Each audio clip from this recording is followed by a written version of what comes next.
Thank you for staying with us this afternoon. One of the intricacies of baseball and one of the fun parts is trying to pick signs. People for 100 years have been relaying signs to batters or to position players or just trying to pick signals. Well, Kentucky has a new method that is in many ways pick-proof between coach and catcher when it comes to calling pitches. Growing up with baseball and everything, like you either had taps or you just had the cards. So I mean, I don't know. I think it's pretty innovative. So like, it's something new. I think it's going to keep getting better. But like, I definitely wouldn't have expected a radio while I'm catching.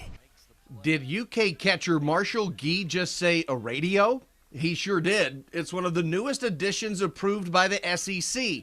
A one-way walkie-talkie system which relays information from the bench to the catcher. I'm on the side, I don't know if the ball's in or out, and I can just get instant feedback from the catcher, or if there's something I want to relay to the pitcher, instead of having to make a mound visit, I can just tell the catcher exactly what I want to tell the pitcher, and he can go out and relay it. UK equipment coordinator REECE Wallace has first-hand knowledge of the system because he once worked with the Indianapolis Colts as their quarterbacks used a similar setup to receive plays from the sideline. Coach BELANGER has a walkie-talkie. He can plug it in and use that too, but we just have him hold the walkie-talkie, and then the catcher has an actual pack that clips on and then comes over their ear and they can listen in. So it's not two-way communication. The coach can only talk to them. But you'll often see me in the dugout too, like when we went down to Arkansas, I'll have one in my ear too, just to make sure that I can hear everything and make sure that you don't hear any interference on the line. For the most part, it seems to work perfectly.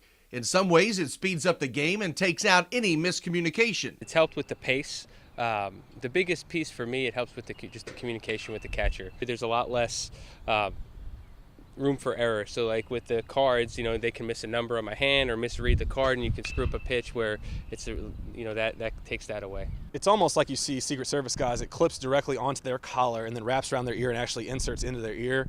So we haven't had any issues with it so far. We switched out. Now we actually do an in-ear plug. Before it kind of sat in their ear and that would pop out some or could fall off. But since we went to the in-ear plug, it's been good. Yeah. I thought it was a matter of time. I think they're just moving along and being progressive, and I think it's something that I would think after this year more conferences are going to take on. I just think it's just smart. But there will always be face-to-face mound visits without the walkie-talkie. Much more to come on the Nate Mingio Show. Stick around.